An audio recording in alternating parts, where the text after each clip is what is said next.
Arquitectura no solo es construcción, sino también abarca mucho de administración en esta rama. Es un proyecto que tenemos sobre una materia en la Universidad de León que se llama Administración de la Arquitectura. En esta materia estamos viendo lo que son contratos, lo que son honorarios, lo que es la responsabilidad profesional que tiene el arquitecto en esta rama, porque pues no nada más es, como digo, de construir, sino viene lo que es administrativo antes de presentar lo que es un proyecto ejecutivo. Empezamos. Ustedes utilizan un contrato de presentación de servicios profesional y estándar, como los avalados por colegios de arquitectos, o redactan uno a medida de cada proyecto o de cada cliente. En mi experiencia, en mi caso personal, lo redactamos a que como le favorezca al cliente, pues cada cliente es diferente. Tengo un machote de los contratos que firmamos y simplemente es cambiar cuestiones de metros cuadrados, acabados, extras o el alcance de la obra. Entonces, en mi caso, son contratos personalizados los que hacemos. Muchas gracias. En dicho contrato, ¿cómo defines exactamente dónde termina la fase del anteproyecto y comienza la etapa del proyecto ejecutivo? Pues usualmente el contrato viene en fases también. Entonces se tratan primero las cuestiones que tienen que ver con los gustos del cliente. En el mismo contrato se establecen los tiempos, las reuniones que se van a tener, cuándo se presenta el anteproyecto, cuándo se tiene que aprobar el anteproyecto y hasta dónde se define el anteproyecto, el proyecto ejecutivo, las fases de construcción. Y pues depende mucho qué es lo que me contraten para hacer, si solamente quieren diseño, si quieren obra gris, si quieren obra negra o si quieren la obra completa. Y en caso de rescisión anticipada del contrato por alguna de las partes, ¿cómo calculan los pagos pendientes y qué ocurre con los derechos del autor del diseño? Okay. Nunca me ha pasado, afortunadamente nunca hemos tenido que rescindir un contrato, pero la obra se para al momento que se rescinde el contrato y entonces tiene que hacer una explosión de insumos de lo que falta por construir.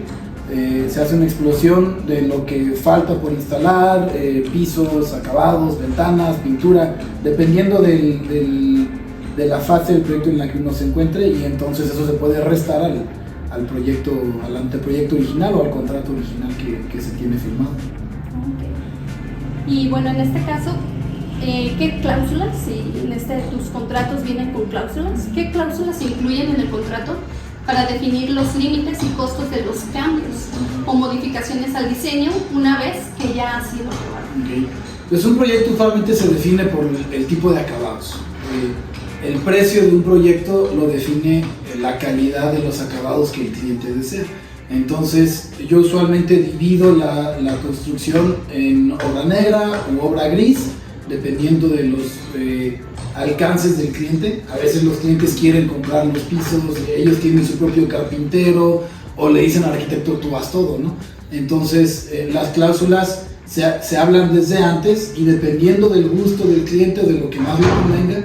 Muchos de ellos no viven, bueno, porque en mi caso muchos de ellos no viven aquí, entonces yo me encargo de casi todo lo demás. Entonces hay una cláusula de acabados donde se escogen los acabados y entonces los muros exteriores, las albercas, las terrazas, asadores, jardines, todo eso se puede cotizar por separado. Entonces la cláusula es el alcance del contrato llega hasta la finalización de la obra y esto y esto entra como extras y se pagarán por separado.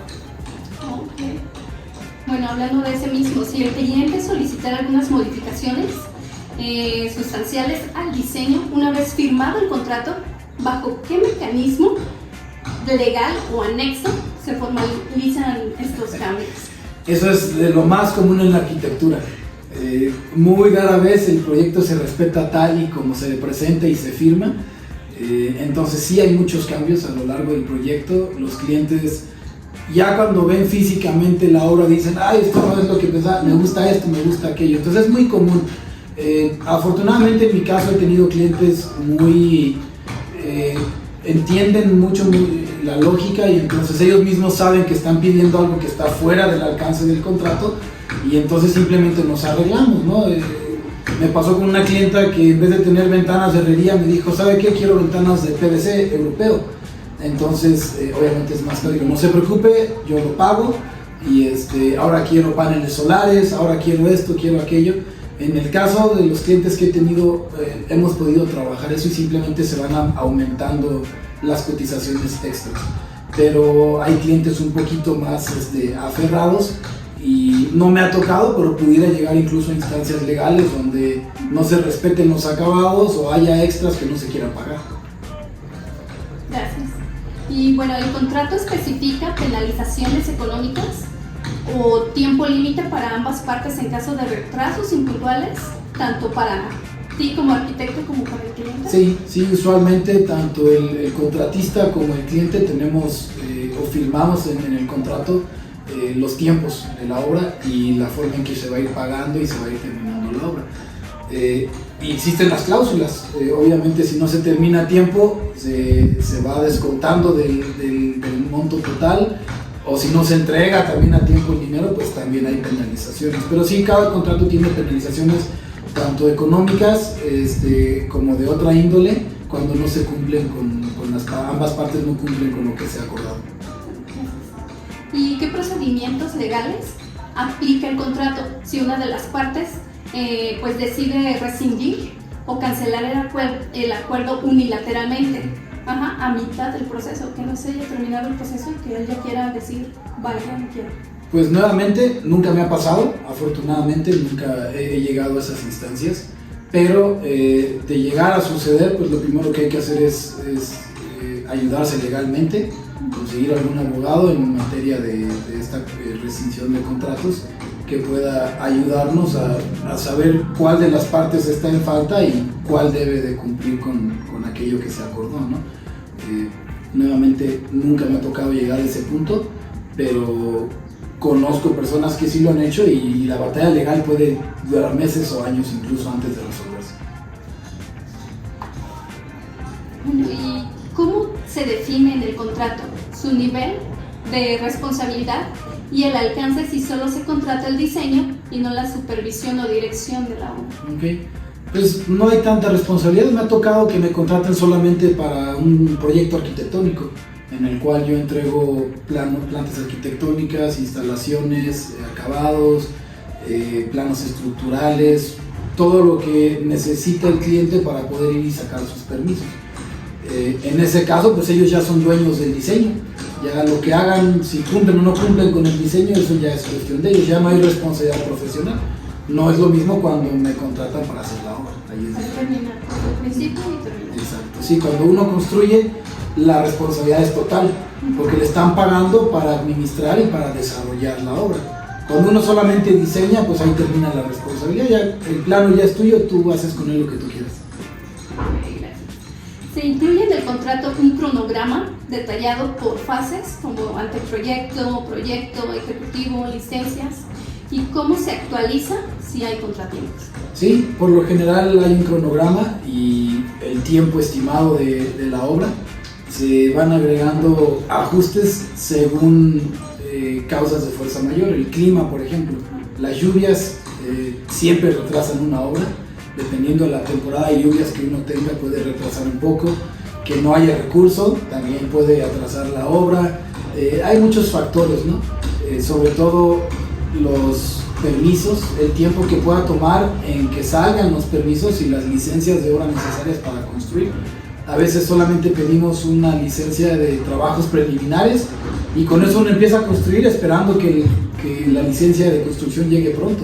Entonces sí hay muchos factores que afectan, se pueden ir anotando ahí mismo en el cronograma cuánto podría afectar cada cambio, cuánto tiempo pues de la ejecución de la obra. ¿Cómo calculas los honorarios o tus honorarios?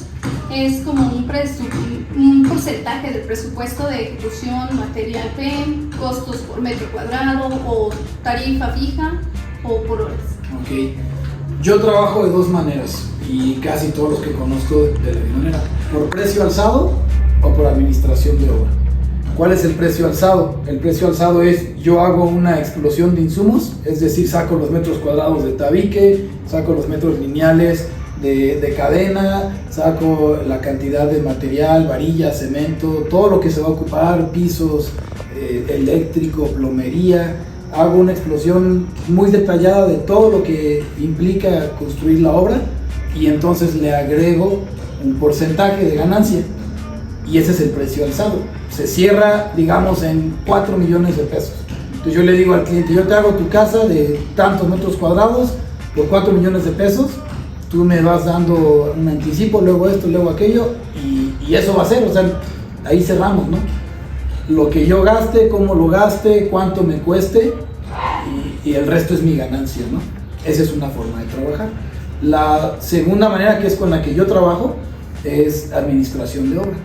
Yo calculo los metros cuadrados, obviamente tiene mucho que ver los acabados y la calidad de la construcción o de la edificación que quiere el cliente, y entonces le digo, ok, tienes tantos metros cuadrados, el precio por metro cuadrado es tal, el total aproximado de la obra va a ser este, ¿ok? Y yo de ahí cobro un porcentaje. Ese porcentaje es mi responsabilidad por administrar y por edificar la obra. Entonces, cada semana yo entrego un reporte de cada gasto semanal más mi porcentaje. Entonces, el cliente puede ver exactamente lo que está gastando y cuánto está gastando el arquitecto, cuánto está ganando el arquitecto. Y así cada semana se entrega. El precio final puede variar un poquito dependiendo de los precios, si uno ahorra o si uno gasta un poquito más, pero se pone un precio base con un ligero porcentaje mayor o menor dependiendo de la administración de la obra que haga el arquitecto. Entonces son las dos formas con las que yo trabajo, por precio alzado y por administración de obra.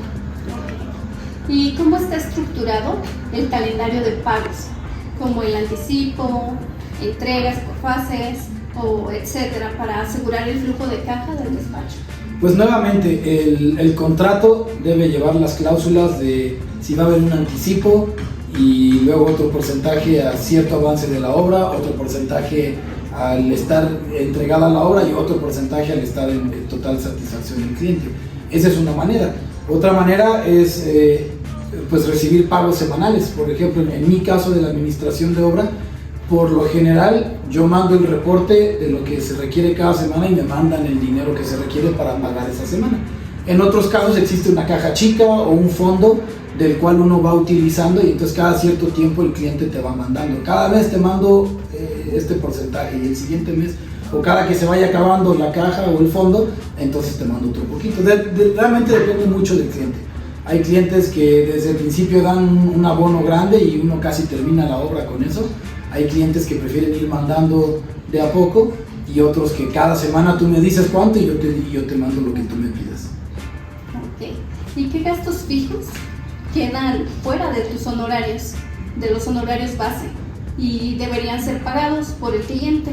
No sé, a lo mejor trámites. Sí, en este caso, por ejemplo, yo usualmente no incluyo dentro de mis honorarios ni de mi responsabilidad lo que son los planos estructurales. Por lo general subcontrato a un ingeniero, a un calculista que me haga el proyecto estructural. Siempre agrego los precios que cobra el perito. Yo en mi caso no tengo firma de PRO, entonces siempre contrato a alguien más que me ayuda con todos los trámites. Él me cotiza y yo le digo al cliente, mira, el permiso va a costar tanto, la gestión cuesta tanto y los trámites cuestan tanto, el proyecto estructural cuesta tanto. En ocasiones me lo piden por separado, en ocasiones yo lo puedo incluir en los costos de mis honorarios, pero por lo general los separo porque esas son responsabilidades del cliente. Él paga ante el municipio, él le paga al perito y él le paga al ingeniero. Y en caso de que el presupuesto de obra sufra algunas desviaciones o aumentos por inflación, costos de materiales, ¿tus honorarios se ajustan automáticamente o hay alguna cláusula que aplique a tus honorarios en este caso? Pues nuevamente, yo trabajo por administración de obra, entonces mis honorarios siempre son un porcentaje de lo que gasta el cliente. De lo que él gasta yo cobro un porcentaje. Entonces, si llega a haber algún cambio en el presupuesto, otra vez tiene mucho que ver con cómo reacciona el cliente. Hay clientes que me han dicho, no, tú me dijiste tanto y yo no te voy a pagar un peso más, y entonces a veces tiene uno que poner de su bolsillo porque pues, está firmado el contrato, ¿no? En otras ocasiones los clientes entienden un poquito más la situación, saben que puede haber cambios, que puede haber desfases y simplemente es cuestión de platicarlo con el cliente. Pero en el caso de honorarios se mantienen fijos. Y bueno, los honorarios, incluyen las gestiones como citas, trámites necesarios para obtener licencia de construcción en el municipio. Usualmente sí, yo usualmente les doy un precio que es el que me da mi perito y yo les incluyo todo. Esto es lo que me cobran a mí por sacar permisos, licencias, gestiones, citas y entonces yo les paso el costo al cliente. Okay.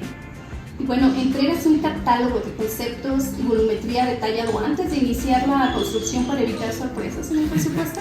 Es lo ideal es entregar un catálogo de todos los acabados y un catálogo de cómo va a quedar la construcción. Herrería, cancelería, carpintería, pisos, azulejos, todos los acabados. Pero nuevamente llegando al punto de los acabados, por lo general cambian. Los acabados siempre hay muchos cambios, pero se trabaja en base a lo que el cliente prefiere. Muchos clientes entregan un catálogo ellos mismos de lo que quieren. Me dicen, voy a querer este piso en la sala, voy a querer este tipo de ventanas, voy a querer esta teja en el techo. Y entonces es más fácil trabajar de esa manera. Sí, tener un catálogo de conceptos te ahorra muchos problemas. Bueno, ¿cuentan con un seguro de responsabilidad civil vigente y qué tipo de póliza es? Y bueno, ¿cuál es el monto asegurado que cubre en caso de errores de diseño o daños estructurales ante posibles errores de cálculo? Pues en mi caso yo no tengo ningún seguro. Mi seguro es mi gente y la calidad con la que trabajamos. Afortunadamente nunca hemos tenido necesidad de un seguro, entonces desconozco esa parte. Me imagino que hay seguros que cubren algunas responsabilidades profesionales, como en el caso de los médicos y demás. En mi caso yo no los he utilizado.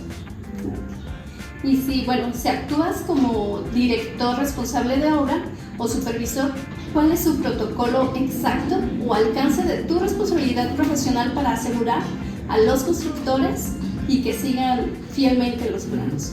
Bueno, yo por lo menos visito la obra lo más seguido que puedo. Hay gente que visita la obra una vez a la semana, una vez al mes. Yo procuro hacerlo cada día o cada 2 días, dependiendo de la carga de trabajo que tenga. Cuando tengo pocas obras las visito todos los días. Cuando tengo más carga de trabajo, a lo mejor un día sí, un día no, y me divido los días, ¿no? Pero he aprendido que el estar presente en la obra es el mejor seguro. El estar viendo lo que están haciendo y el estar que te asegures que las cosas que quieres que se hagan se ejecuten de manera correcta. Entonces, en mi caso es eso. En el caso del perito o del DRO, él lleva una bitácora, él visita la obra cada cierto tiempo y anota en la bitácora de obra los avances y los alcances de la obra, y es firmada tanto por el perito como por el encargado de la obra o por el cliente también. Al final esa bitácora se entrega al municipio como parte del trámite para terminar la obra. Ok, gracias. Y bueno, ¿cómo deslindas tu responsabilidad civil o penal frente a fallas estructurales cuando el cliente decide no ejecutar la obra conforme a los planos? Correcto. Nunca me ha pasado, afortunadamente. Tuve una cuestión con un cliente donde se le cuarteó un piso por un movimiento estructural, y entonces cuando él me habló para decirme, oye, entrégame los planos estructurales porque algo está pasando, yo le dije, tú no pediste planos estructurales. Entonces yo siempre me aseguro de tenerlos y por lo general se los exijo al cliente y le digo, yo voy a pedir un cálculo estructural y un diseño estructural para basarnos en eso. En el caso de este cliente, él no lo solicitó, no lo quiso y dijo, vámonos así. Entonces no hubo daño estructural, hubo algunos movimientos ligeros, pero yo me pude limpiar las manos, por así decirlo, porque el cliente no solicitó, a pesar de lo que yo le había sugerido. En todos los demás casos es seguir al pie de la letra los planos estructurales. Eso te ahorra muchos problemas. Legalmente y durante la ejecución de la obra, ¿cómo se diferencia tu responsabilidad profesional de la responsabilidad legal del contratista o del constructor o de alguien que esté cerca? Pues yo creo que la responsabilidad legal tiene que ver con lo que se acordó en un contrato y que se tenga que seguir al pie de la letra, porque si no puede haber repercusiones legales. Y la responsabilidad profesional es la forma en la que yo trabajo. Es el ser honesto, avisar cuando hay algún cambio o si hay alguna falla o alguna necesidad que se tenga que resolver con el cliente, el asegurarse, nuevamente como digo, estar presente en la obra y asegurarse que los trabajadores estén ejecutando la obra como uno espera que se desee. Creo que uno no debe nunca de confiar que todo va a salir perfectamente en una obra, porque nunca sale, pero profesionalmente es estar presente, es ser abierto, ser transparente, ser honesto, y legalmente pues es seguir el contrato que se haya firmado. Okay, gracias. Bueno, en este caso, ¿cómo garantizas que el diseño cumpla con los reglamentos de construcción locales y las normas de desarrollo urbano vigentes? ¿Cómo lo garantizas? Bueno, existe una norma que es la de desarrollo urbano, y entonces uno tiene que ajustarse, y eso cambia mucho dependiendo de la ciudad, del estado, del fraccionamiento. Hay fraccionamientos que tienen su propio reglamento interno de diseño constructivo, y entonces uno tiene que ajustarse a los metros que debe dejar al frente, a los metros de altura. En el caso aquí de San Miguel de Allende, por ejemplo, en el centro, uno tiene también limitantes en cuanto a la altura, y no solamente eso, sino que también tiene limitantes conforme a su vecino. Si el vecino no tiene 2 plantas y tú quieres hacer 2 plantas, la imagen urbana se va a dañar y no te van a dejar levantarlo. En el caso del Instituto Nacional de Antropología e Historia, en el centro histórico. Más afuera, entonces ya aplica el reglamento de desarrollo urbano, entonces solamente hay que respetar alturas, hay que respetar también el diseño exterior, fachadas y bueno, bajadas pluviales, instalaciones de gas, todo esto que tiene que ver con protección civil también. Entonces básicamente es seguir el reglamento que nos da cada municipio, cada fraccionamiento, cada estado. Okay. Bueno, y aquí es, ¿cuál es el método para tú garantizar lo que es la confidencialidad, de la información y la protección de los datos personales y comerciales del cliente? Bueno, yo nunca los comparto. Los acuerdos que hacemos son entre nosotros, son privados, y así es como se mantienen. Nunca he compartido datos de ninguno de mis clientes. Perfecto, entonces eres totalmente privado. Sí, exactamente. Cliente, yo, y ahí se quedó. Sí, exacto. Usualmente con los proveedores, a menos que ellos me lo pidan, yo los puedo poner en contacto con un proveedor si quieren hacer un trato directo, si tienen alguna duda, alguna garantía, entonces los puedo poner en contacto, pero por lo general yo trato con el cliente, o él trata conmigo y yo trato con los proveedores. No trato de mantener siempre la privacidad del cliente. ¿Cómo medían y resuelven los conflictos técnicos entre los contratistas y los proveedores de materiales? Y bueno, en este caso, las ideas también del cliente en primera mano. Bueno, esto es cuestión de ser muy moldeable. Uno como arquitecto puede ser muy celoso en cuanto a su diseño y en cuanto a lo que quiere en la obra, pero a final de cuentas el cliente es el que va a disfrutar del espacio, el que va a vivir ahí. Entonces, hay un dicho que dice: el cliente siempre tiene la razón. No siempre la tiene. Uno como arquitecto debe saber cuándo ceder y cuándo decirle al cliente: en este caso, esto es lo que yo le recomiendo como profesional y para asegurarle las garantías. Entonces, simplemente hablando, una buena relación entre el cliente, entre el constructor, entre los subcontratistas, entre los proveedores, una relación abierta y de confianza, permite también evitar muchos problemas en la obra. El que todos podamos ser de alguna manera moldeables, pero con la misma responsabilidad profesional, nos ayuda a solucionar muchos problemas sin escalar mucho. Gracias. Ahora, ¿ofrecen algún tipo de garantía o póliza de vicios ocultos por defectos de construcción impuntuales al diseño una vez el proyecto está terminado y entregado, y por cuántos años? Sí, usualmente dentro del contrato yo doy garantía de 1 año por cualquier cuestión de vicios ocultos que pudieran ser humedades, agrietamientos, desprendimientos de algún material, etcétera, etcétera, incluso daños estructurales. Por lo general la garantía es más de vicios ocultos, una fuga, alguna humedad, etcétera, pero también puede alcanzar incluso daños estructurales si fuera necesario. En mi caso, la garantía es de 1 año, mientras el cliente trate de manera correcta la edificación. ¿Y qué medidas preventivas legales tomas al concluir la obra para que el cliente firme el acta de recepción definitiva y que libere tus responsabilidades futuras? Bueno, el municipio te entrega, así como te entrega una licencia de construcción, también te entrega una terminación de obra. Entonces, una vez que el cliente esté satisfecho y se hayan cumplido los puntos del contrato que se firmó al principio, uno tramita la terminación de obra y se entrega al cliente su estampa, todo lo que necesite, sus documentos sellados, y entonces de ahí a un año continúa la responsabilidad de garantía.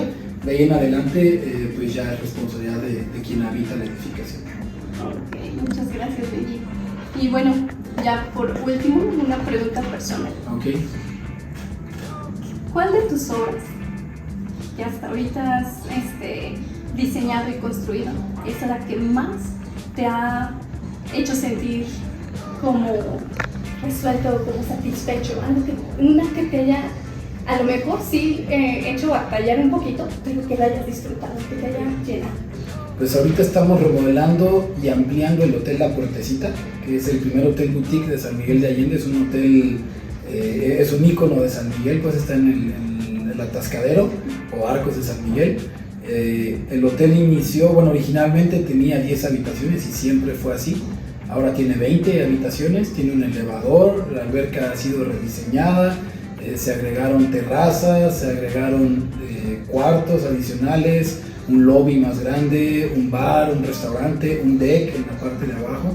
Entonces creo que es el proyecto más grande que he tomado hasta el momento y es el que más satisfacción me ha dado por ver el antes y el después. Lo que me encanta de la arquitectura es poder ver en vida real lo que plasmé, o lo que primero estuvo en mi imaginación, luego lo plasmé en papel y luego verlo es lo más bonito. Pero en este caso, algo que ya existía y ver el cambio y el proceso y el resultado final, que estamos a 2 meses de entregarlo, ha sido para mí mucha satisfacción. El proceso que ha habido de diseño, de trabajo, tanto estructural como albañilerías, como acabados, ha sido muy satisfactorio, y si algún día tiene la oportunidad de ir, creo que será una gran obra aquí en San Miguel. Muchísimas gracias, Benji. De verdad te agradecemos muchísimo toda la información, que es bien importante, y realmente esto ayuda muchísimo en esta carrera para poder nosotros también saber que no nada más es construcción. Entra todo, entra administración, entra el diseño, entra la creatividad, y de verdad estoy bien agradecida contigo por darme este espacio. No, al contrario, muchas gracias por confiar. Muchas gracias. Gracias.